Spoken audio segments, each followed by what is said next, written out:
Niners young wide receivers are very interesting and important this year because it seems to me that the top three targets are Kittle, McCaffrey, and Jennings. Those are the guys. Those are your best three players, receivers.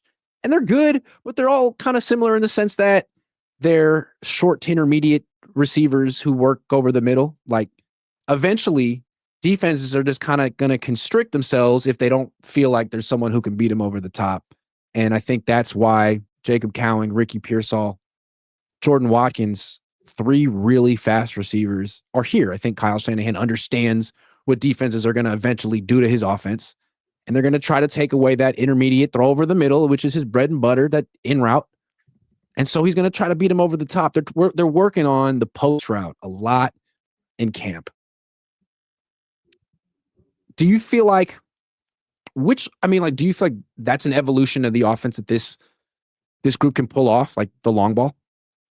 Yeah, I think they can pull it up. They got to try, right? Because you got to put a new dynamic into that offense in the first place.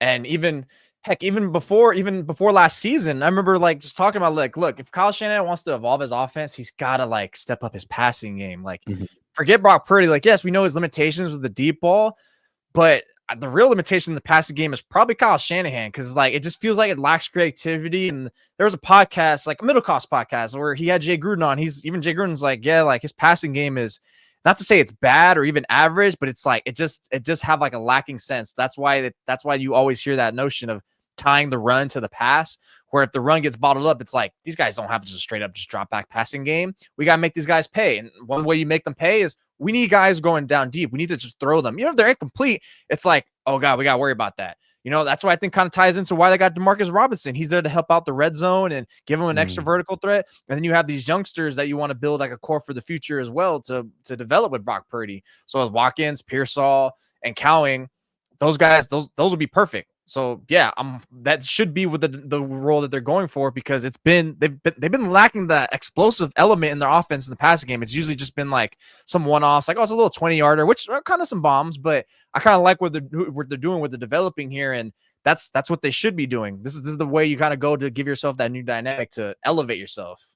Yeah, I mean, it seems to me like from a defensive coordinator perspective, if I'm trying to figure out what do I want to play against the Niners, I probably want to play split safeties, but I also probably want to play them kind of close to the line of scrimmage because I'm not worried about you going over the top. Like I could put both safeties 9-10 yards off the line of scrimmage and tell them, take away that in cut off play action. That's what I want you to do. And if that's if that's what you're going to take away from the offense, then if they're playing quarters, you got one-on-one on the outside, they run a post route, those safeties are taking away the dig. There's no one there. And that should be wide open. And that's why I feel like Pearsall, Cowing, Watkins have an opportunity to put up huge, big plays if the offensive line can block long enough and Purdy can get it down the field. I feel like it's going to be wide open, and they know it. Yeah, I love that dynamic for sure. Because personally, to me, I've always loved Cowing. Like that was my favorite pick last year that the 49ers made. Like I didn't not like I glued into his college career like that. I never do on players, but I just remember just like kind of looking and then reading some profiles of like some writers I love when they on certain ones, and they compared him to like Tyler Lockett. I'm like, if the Niners got a Tyler Lockett comp guy in their offense, oh my God, that's beautiful. Because Cowing can do inside and out, and then they tried to run some gadget stuff. I saw instances last year, and look, he's quick and he's a great route runner. And it seems this year they really wanted him to bulk up, right? To kind of like, we want him stronger. Why? Probably so he can, first of all, be durable, and second of all, to be a factor in the run blocking game, because you can't just roll your receivers out there and be like, look, if they know these guys are just going to be running straight down the field the whole time, then that goes to predictability. The same way you're talking about like, oh, well, McCaffrey and Kittle and Jennings, we know what's going to happen. Oh, well, you got Cowing and Watkins out there. We know what's coming. They're just going to run 15 yards plus deep. So I kind of like this element that you're kind of growing with these guys. And that's why I really hated seeing those recommendations like from Bleacher Report and stuff like that. Like, oh, the Niners need to add a veteran or just a recommendation. It's like, no, how about the coaches coach and develop these freaking guys and ensure that they're on track? Like, obviously the players got to put in the work and figure it out. But like, how about, this is what Leonard Hankerson and all these other guys get paid to do, to develop, coach these guys, like get these guys working. Brock Purdy, we paid you top dollar, help these guys out. Like now you got to take more ownership into talking to these guys' ears and to giving them tips of what you like to see. So now we're going to develop this nice little core, or maybe this triangle of Pearsall, Watkins, and Cowing. And now all of a sudden we have a good offense or a very efficient and consistent one because we weren't seeing much of that last year. I feel like 10, 15 years ago when the predominant coverage was single high stuff, cover 3, cover 1, what offenses wanted was that dominant X receiver like Julio Jones because you're getting one-on-ones. And if you have a guy who can win one-on-one, then like all of a sudden you're busting that coverage. But now is more split coverages. And I feel like if they're going to run quarters, like the best way to beat that isn't with one receiver, it's with two who are lined up next to each other. And the problem with the Niners' top 2 receivers, Kittle and Jennings, is neither one's a deep threat. You know, they're both guys you want kind of in the slot. And so it'd be really nice. Like the Lions could do Amon-Ra St. Brown next to Jamison Williams. So if you're playing quarters and your safety like reacts to Amon-Ra St. Brown running whatever route he runs at 15 yards, well, you're fucked because Jamison Williams just ran a post against a corner with outside leverage and he can't keep up. And there's so much you can do. And I feel like the Niners can't do that right now because, well, they can. They just have to establish one of these 3 young guys as an actual threat. And I think they're going to do it. Prize Picks will give you $50 when you play your first $5 lineup. Win or lose, you'll get $50 for playing. Use promo code COHN, COHN, and download the app now. I think they will.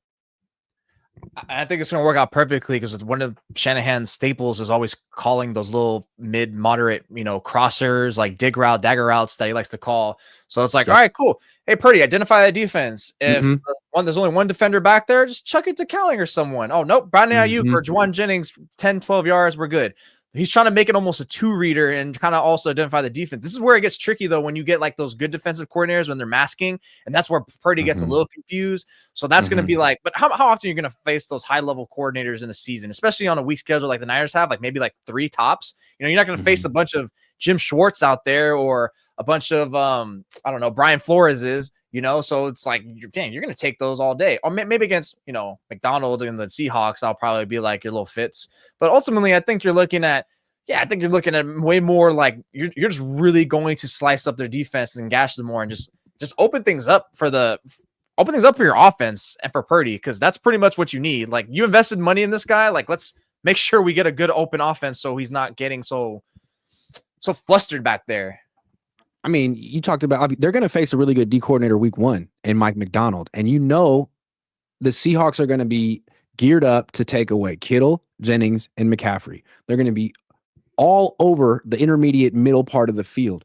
So all it's going to take is one 50-yard bomb to Jacob Cowing or Ricky Pearsall or Jordan Watkins to get them to play like straight up honest defense, because they're not going to until one of those or 2 of those players puts the fear of God in them. And I feel like that's kind of what the Niners offense is missing. I think they had it with Ayuk and Debo, and I don't think they have it right now. I mean, Jennings and Kittle are great, but one of these guys needs to establish themselves as like the fear of God guy. Got to have it. Yeah, that's why I really liked that Shanahan liked when he was asked about Cowing, and he said, he basically said, this guy's the most improved player, like putting the most work in the offseason. And it's like, damn, okay, cool. Like, you went from saying Watkins the other week, like, oh yeah, he's standing out, or actually no, Purdy caught him standing out. Purdy said that. Kyle won't praise a rookie. Oh yeah, he won't praise a rookie. I kind of like a little bit. It's like, yeah, like, oh yeah, good rookie, but keep working.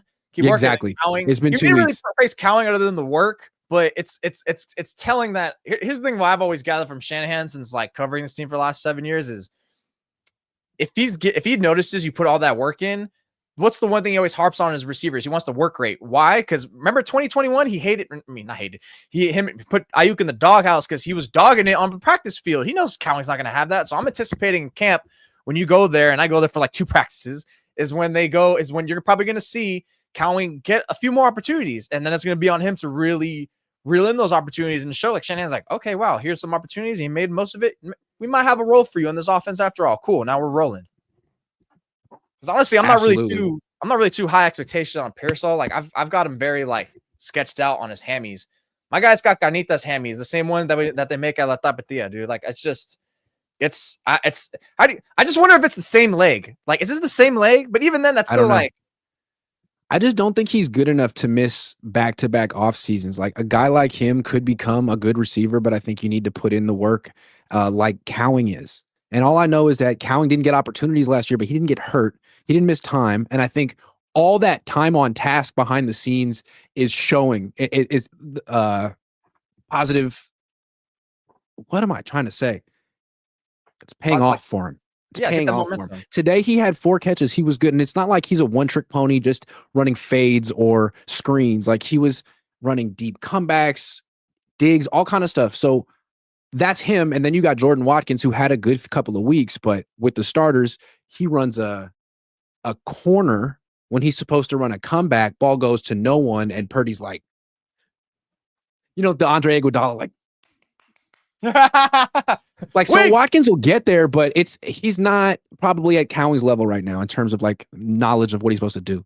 That's why I wasn't like, look, I never get high or low in any negatives or positives from these players, but especially when you're hearing it from rookies, it's like, all right, like, let's just wait. Like, he's going to end up messing up, and sure, again, like, he messes up. Like, to me, I don't really consider him a factor at all this year, unless somehow, there's injuries or he's somehow just blows up. But I'm really just looking specifically at, like, a Pearsall or Cowing. Maybe Watkins midseason towards the end, like, they start giving him more. But I'm looking at more of those two. And right now, one guy's healthy and there's not. But Cowing did miss, like, majority of training camp last year. Remember, he had a bad hemi too, actually. But he's not getting plagued by it again. Whereas Pearsall's kind of just like, first is the shoulder, there's your hammy, and then obviously we know the unfortunate incident with him, but now it's just your hamstring again. It's just, damn, dude, like, where's your luck headed? Like, right now you're treading closely to that injury prone status for sure. Yeah, man. Pearsall needs to get it together because he's got a good opportunity. Any speedster on the outside can really eat one-on-one because Jennings, Kittle, and McCaffrey are going to get most of the attention.